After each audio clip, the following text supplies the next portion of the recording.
Well, you guys, this day is one for the record books.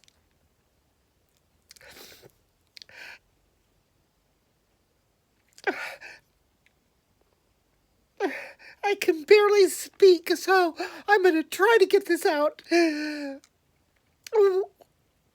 We're fine, number one.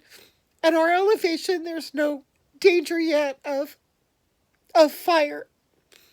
That could change, but the next town up is under evacuation.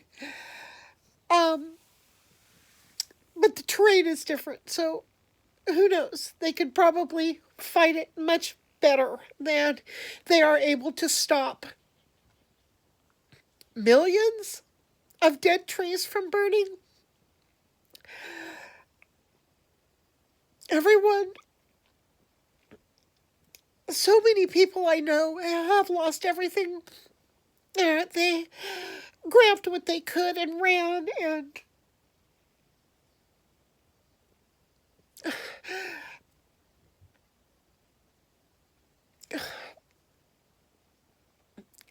and I've been I've been getting the apartment ready at the store for my in-laws. They needed to evacuate. They've lost two properties, probably. Um,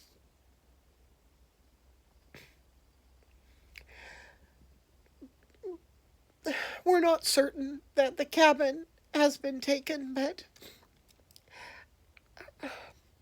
probably. It's such an inferno, no one can get into to give accurate reports.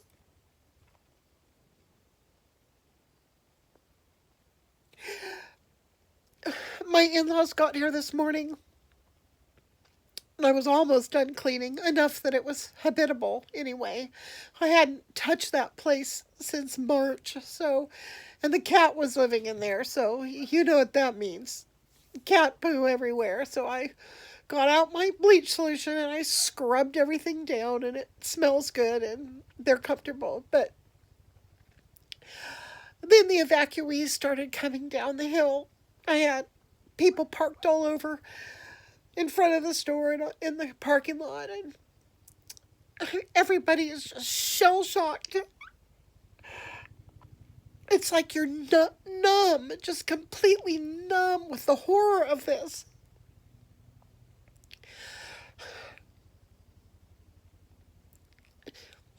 I finally just hit the wall physically. I couldn't stay on my feet, so I've come home.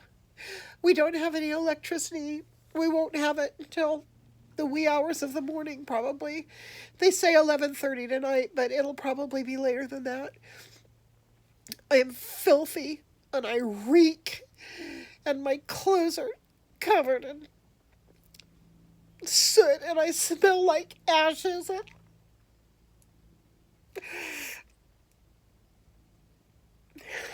I'm just so sad.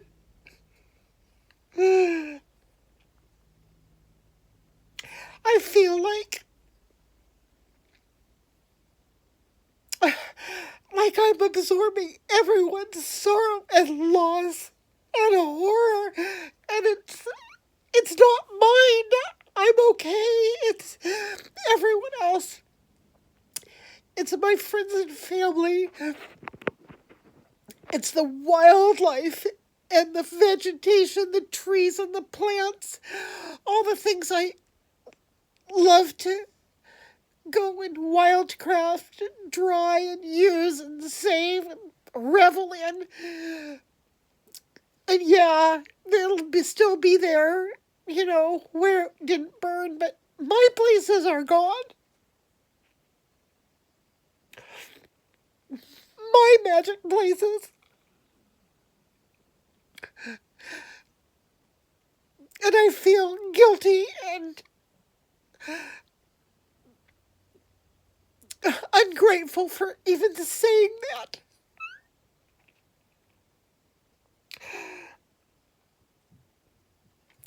But it's my memories and my history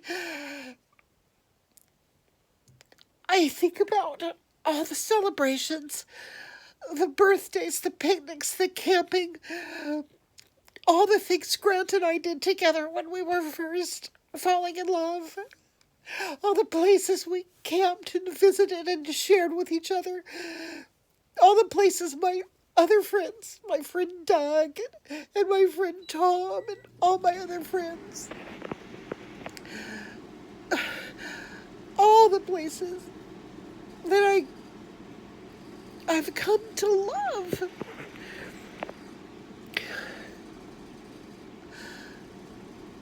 And it blew through my places.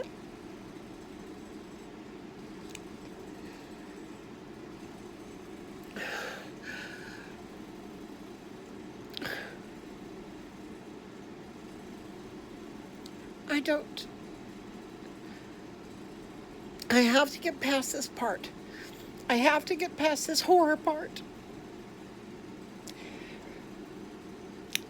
And I have to be ready to grab a few things if we have to. I don't think we're going to have to. I don't think that's going to happen down at 1,000 feet. I don't think. But I've already lived through a fire that stopped just across my driveway a few years ago, so I've seen it happen here. I know it can happen here.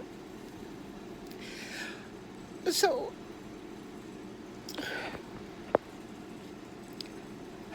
I know where an armload of things is that I don't want to lose, and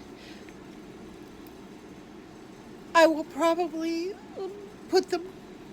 stage them together by the back door with birth certificates and my mama's jewelry and the family Bibles and the boxes of photos, the letters, that stuff. I mean, you can get furniture and you can buy pictures, decor, antiques, all of that. You can replace all that. But I can't replace Okay, I've calmed down a little bit. The power just went on. What a blessing that is. I don't have to take a sponge bath. I can get in the shower.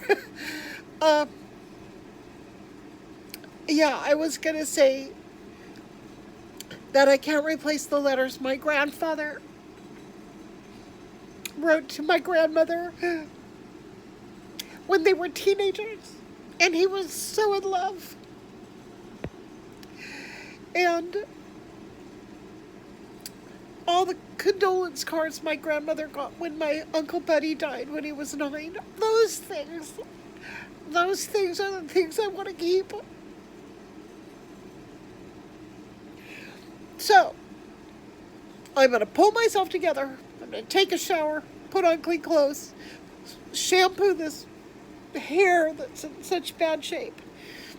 And I'm going to go back to the store, and I'm going to stop crying, and I'm going to have dinner with Grant and my family, and I'm going to carry on. It's easy for me to carry on. I haven't lost anything. And I'm going to pray for my friends who have, and everyone who has, because this alters your life. You don't come out of this kind of tragedy the same.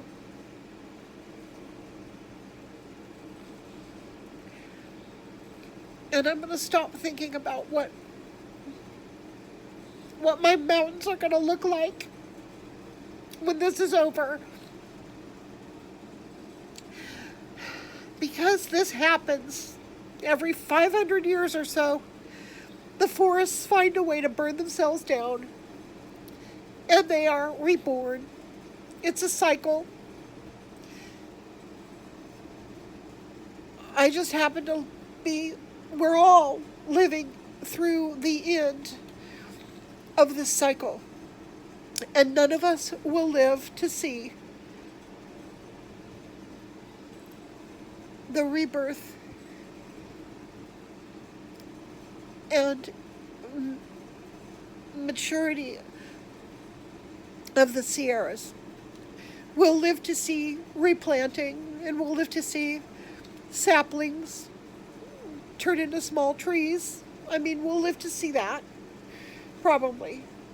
But the grandeur and the magnificence, that's for people to enjoy 100 years from now. And maybe I can take a little comfort in that. So, okay, I'm done crying, and I'm going to go do what you do. You soldier on. So, anybody who sees this that lives up in this area, I am heartbroken for you, and together as a community we will somehow get through this. So, thanks for listening to me.